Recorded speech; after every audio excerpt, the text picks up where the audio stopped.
Alright, hello. Um, I just wanted to record a little bit to talk out these cards that I pulled um, for myself. I'm going to write this stuff down too and post it to my blog, but I just really wanted to talk about it a little bit. So, life is stressful, okay? Um, Everybody has their story, everybody's been through something. I've been through a few things. I have my own story. Um, and right now, this period that I'm in, seems like it's been lasting for the last few months, but specifically this month, the last about 2 months or so, it's been rough. And it's summertime right now. As of today, it is July 28th, 2025. And summer is usually not the best time of year for me, um, professionally, and that spills over into every other aspect of my life. You know, um, so without going too much into detail, I just know that right now is not what I would like for it to be. My life is not where I would like for it to be. I can acknowledge all of my blessings and the fact that my people, that God looks out for me, my ancestors look out for me, that I am blessed and highly favored. Okay. However, that does not mean that I don't still feel emotions. It does not mean that um, my nervous system does not function or malfunction. I mean, depends on the situation. Um, I take supplements and things every day so that I can function without being so physically jolted by stressful situations. And I journal. I have a system of checks and balances to kind of make sure things don't get too out of whack, but it's rough nonetheless. No matter how many happy herbs I take, no matter how many journal entries I write, sometimes stuff just is hard, you know. So anyway, I pulled out my angel cards so that I could just kind of talk, I guess, or have some time with my peoples. And I chose these oracle cards today because I didn't feel like putting forth the brain power to interpret tarot tonight. I just not tonight. I just needed something to be straightforward. I needed the message to just be right there. And oh gosh, I could cry right now. And so anyway, um, the angel cards that I pulled for myself. We have the angel Caressa here, which is right on time. Right on time. This is the very first card I pulled. It says, you are at the end of a cycle in your life. Call upon your angels to comfort you and to guide you to your next step. Happiness awaits you now. And all I've been thinking about today is how we're almost, well, technically summer doesn't end until like September, but as far as like the worst part of the summer, we're almost through it. Regardless of when summer changes on the calendar, like the body keeps the score. Like I can always tell by my sleep patterns, and also by the fact that my car is beginning to be covered in sap from the tree that I park under, that the season is about to change, and that brings me so much joy. That brings me so much joy. And so for this card right here to have been the first card that I pulled, it's like all that fussing and crying and stuff. I mean, I was just ugly crying a few days ago. Boo-hooing. It's like, it's okay. It's like, you're about to come out of it, you know? You're about to come out of it. It's okay. You made it. You know, then I get this card here next, Ariel. Which that card is kind of bright. I don't even know how to show up. There you go. It says new psychic and spiritual experiences are changing the way you view the world and yourself. Allow your spiritual gifts to open through study, prayer, and meditation.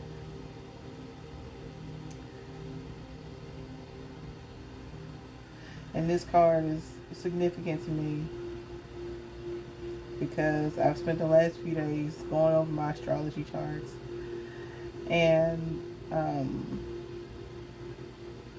you know, going through everything that I know so far about spirituality and just how to communicate and how to divine. And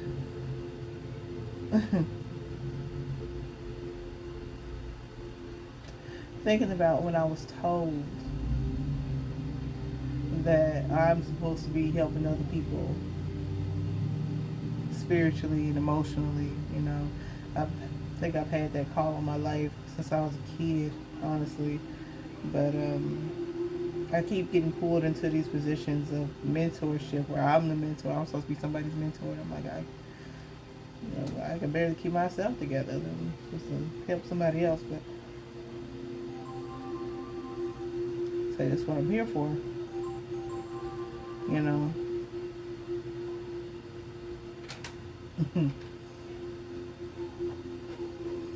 And then Mystique came next, telling me to keep charging and keep moving forward.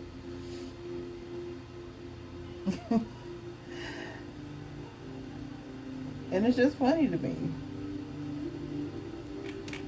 Because I was literally sitting here at this desk on my laptop doing a little bit of journaling and typing out all the what ifs, you know, because I just had to get it out of my system, you know, what if, you know.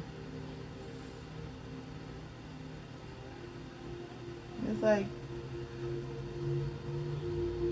because in my mind, that's how I can control things. Like, okay, what if this happens? I need to know so that I can prepare just in case. I need to have some kind of game plan. I mean, I'm not such a control freak, I don't think, because rarely do things ever go according to my plan. But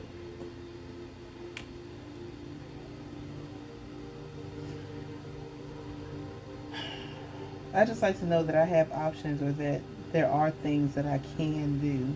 And so rather than feeling lost, I like to know what my options are.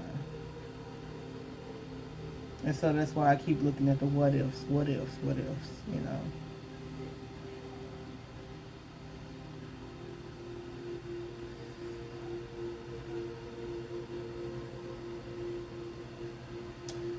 But then I get to the last card.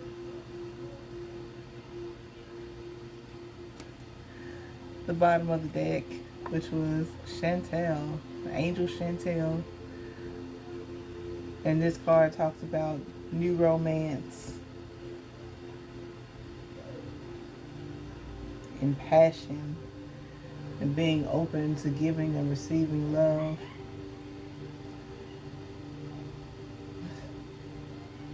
And again, for where I am in my life right now, like,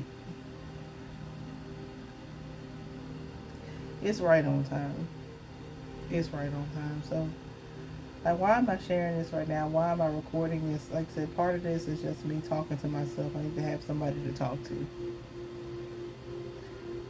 But the other part of me is sharing this for the same reason that I share stuff like this on my blog, where I share my personal reading sometimes with other people, just because I know I'm not the only one.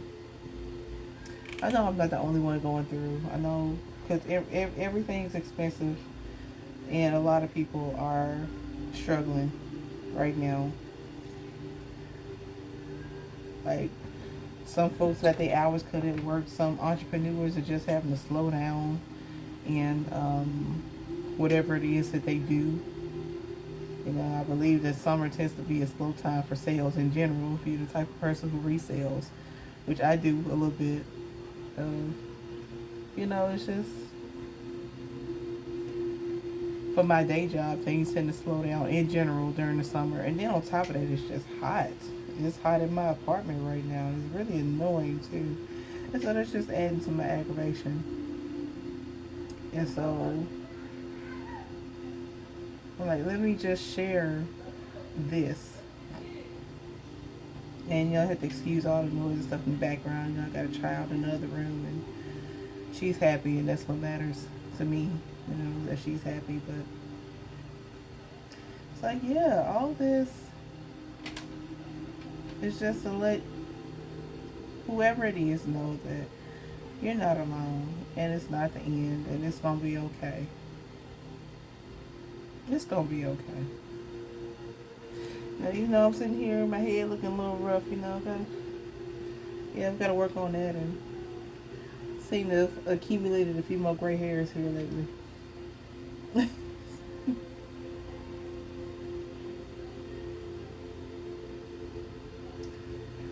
But now, in times like this, when the struggle is real and you don't know what you're going to do next, sometimes you just have to sit and calm your nerves. Do whatever you need to do to ground yourself. Sit, calm your nerves, and ask for the guidance that you need. You know, ask for what you need.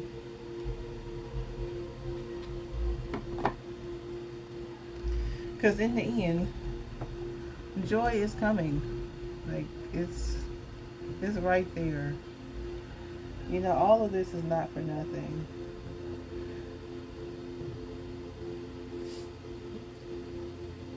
You know, I was sitting up listening to the Clark sisters a few days ago, and this is one of the songs that I was listening to that had me crying.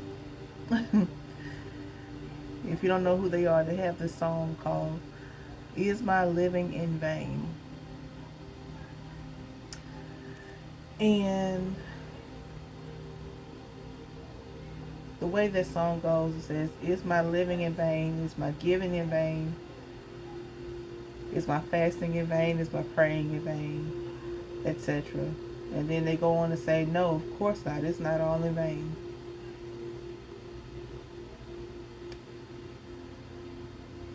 And I have moments like that where I feel like that, where, you know, I do all this praying and I light my candles, I light my incense, I wear my crystals, and, you know, I do everything I need, you know. It works. It does, but sometimes I just feel like it ain't working fast enough. I start getting impatient, I start getting antsy, start getting anxious. And then, it's like, girl, calm down. Like, calm down. You are okay. You're going to be okay.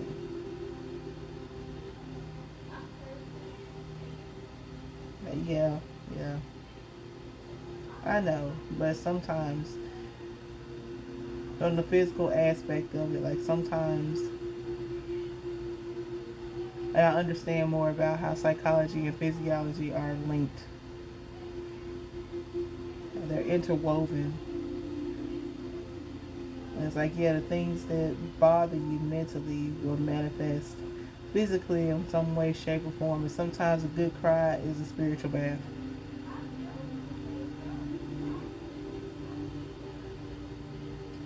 And so, anyway, I just wanted to share that.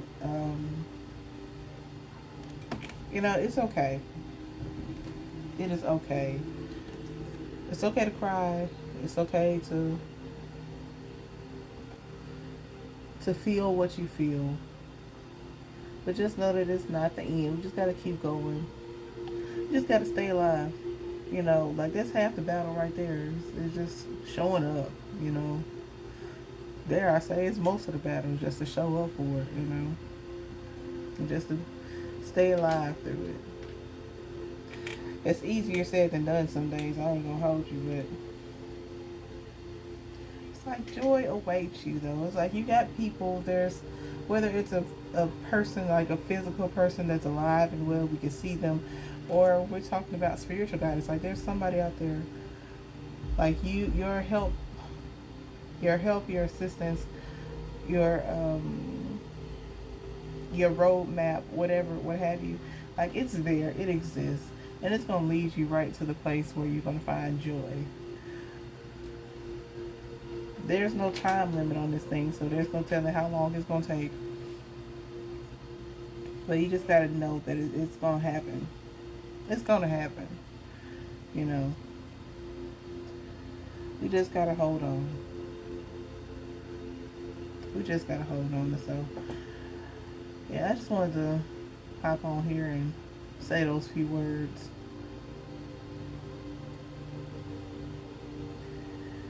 Even if it was just for myself to hear myself say it out loud. I think they were worth being said. Yeah. So everything's okay. Everything is okay. It's fine. It's better than fine. We're good.